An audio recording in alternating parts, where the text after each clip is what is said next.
আজকে হঠাৎ করে একটা ইনফরমেশন দেওয়ার জন্য আসলাম।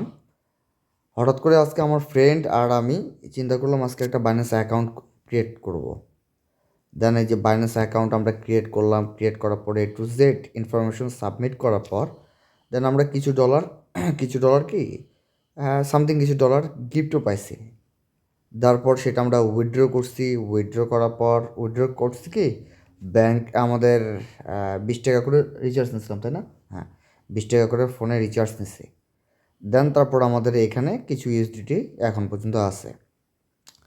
তারপর আমরা চিন্তা করলাম দেন আজকে আমরা আর কিছু ডিপোজিট করবো। এখানে দেখাচ্ছে deposit 10 USDT to get 30 USDT trading করার জন্য। দেন আমরা প্ল্যানিং করলাম আমরা আজকে ডিপোজিট করবো $10। তারপর দেন আমরা চিন্তা ভাবনা করার পর যেই চিন্তা সেই কাজ, এটা করার মাধ্যমে আমরা কী করলাম, পিটুপির মাধ্যমে আমরা সন্ধান নিলাম কার কাছে আমরা সেল বাই করব।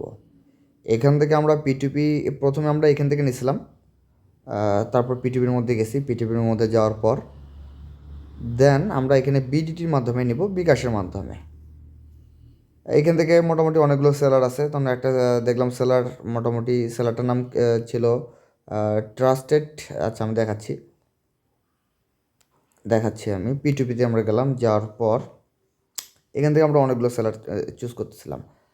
চুজ করার পর হঠাৎ করে একটা সেলার দেখলাম, মোটামুটি যেরকম এখানে দেখাচ্ছে 125.34 কলো, সেরকম ওরকম ওইটাও দেখাচ্ছিল। মোটামুটি একটু প্রাইস রেঞ্জ কম, সবগুলো মোটামুটি 125.60, ওইটা মোটামুটি 124.16 বা 480 ছিল।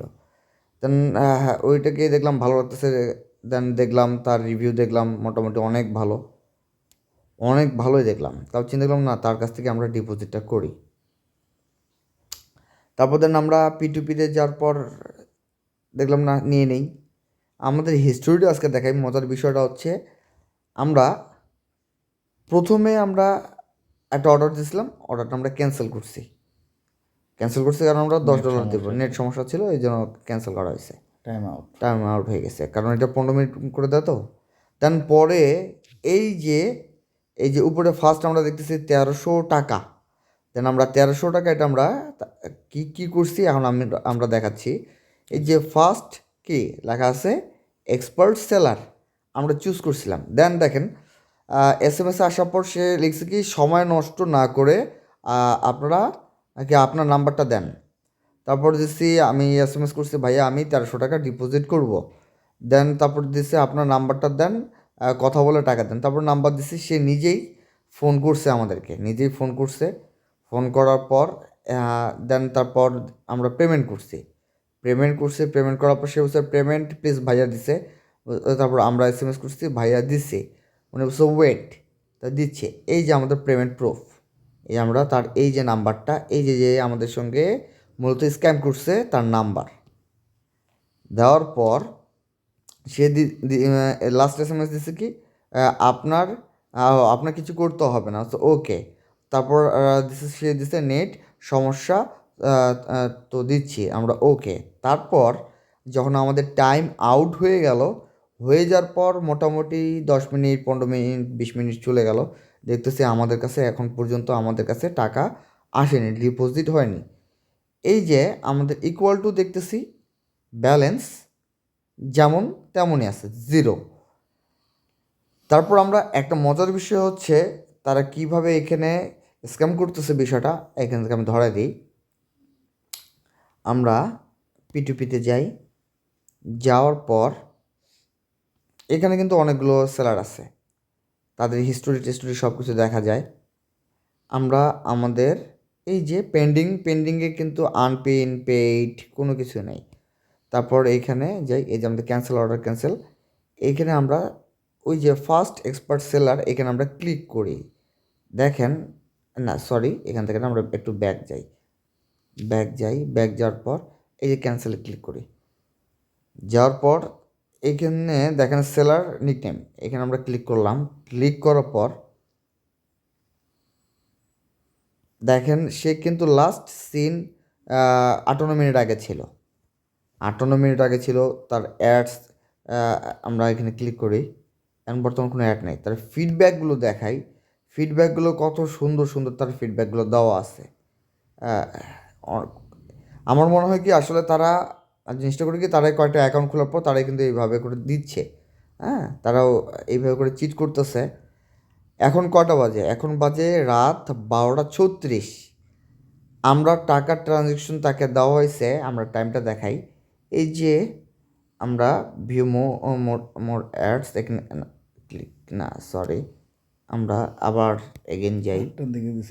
কটা? 8টা। আমরা দেখাই তার সঙ্গে। আচ্ছা, টাইম দেখাচ্ছে না, ওকে, সমস্যা নেই, আমরা ক্যান্সেলে যাই। যারপর অর্ডারে এখান থেকে এই যে তার সঙ্গে SMS চ্যাটিং করার পর এই যে আমরা দেখাই আমরা দিচ্ছি কটার সময়? 8টার সময় টাকা আমরা তাকে এই নাম্বারে টাকা দিচ্ছি। এখন মজার বিষয় হইলো, তারা সে যে নাম্বার থেকে আমাদের সঙ্গে কথা বলছে সেই নাম্বারটা দেন দিয়ে আমাদেরকে তারা কল দিচ্ছে। আচ্ছা, নাম্বারটা আমি দেখাচ্ছি। নাম্বারটা হচ্ছে এই যে এই নাম্বারটা, দেন দেখাই আমাদের আইকনে তার নাম আসছে, এই নামটা। দেন আমরা জাস্ট একটা এক্সাম্পল দেখাই যে আমরা কল দিই, রানিং অবস্থা আমরা কল দিই, দেখেন কি দেখায়।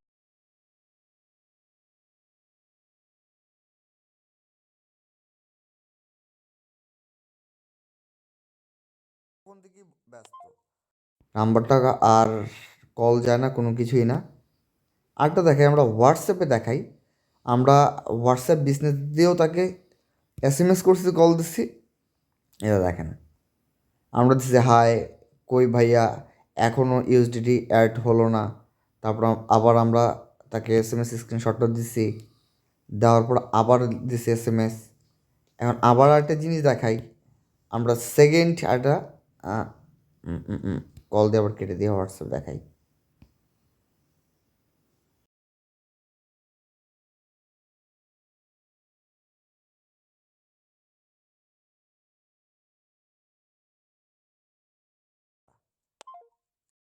দেন আমরা হোয়াটসঅ্যাপ বিজনেস দিয়ে দেখাই, হোয়াটসঅ্যাপ বিজনেস যেটাতে থেকে আবার SMS করছে আরেকটা হোয়াটসঅ্যাপ দিয়ে।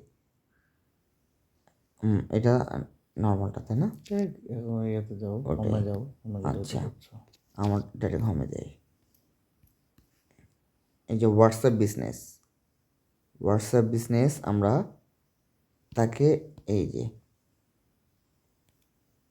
কতগুলো কল দিছে এখন পর্যন্ত, সে এই যে আমি হোয়াটসঅ্যাপেও তাকে কল দেই, দেখেন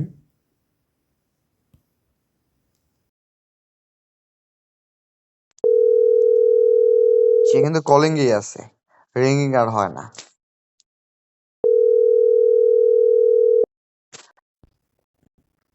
এতগুলো কথা বলার কারণ, আজকে সব থেকে ট্রাস্টেড কিন্তু আমরা সবাই জানি কিন্তু বাইন্যান্স। এখানেও যে স্ক্যাম যে হয়, আসলে এটা মানে বলার মতোই না। আমরা সবাই এখানে ট্রাস্ট করি, আসলে না, বাইন্যান্স একটা ট্রাস্টেড সাইট। এখানে সবাই মানে যে কোনোভাবে এখানে কাজ করতে পারে, টাকার লেনদেন হোক, USD কারেন্সি, যে কোনো কিছু হোক না কেন।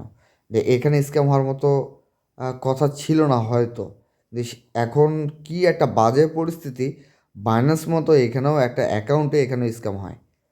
আমি নাম্বার পর্যন্ত আজকে আমি সব কিছু দিয়ে দেবো, দেখেন। এখান থেকে আসলে কেনাটাই আমি মনে করি এটা বোকামির কাজ। কারণ বাইন্যান্সে যারা এই যে বিকাশ দিয়ে যারা কাজ করতেছে, এটা কিন্তু 100% কি এজেন্ট, বাইন্যান্সের এজেন্ট তারা হিসাবে কাজ করতেছে আমাদেরকে টাকা দেওয়া, মানে sell and buy and sell করার জন্য। হতাশার বিষয় হচ্ছে এটাই, আমরা স্ক্যাম হয়ে গেছি। যা হোক, অনলি 1300 টাকা দিয়ে। এখানে দেখেন তাদের লিমিট কত, মানে হিউজ হিউজ হিউজ, কিন্তু বাট তারা আসলে স্ক্যামার। আর কিছুই বলা নাই, কিছুই আর বলার নাই।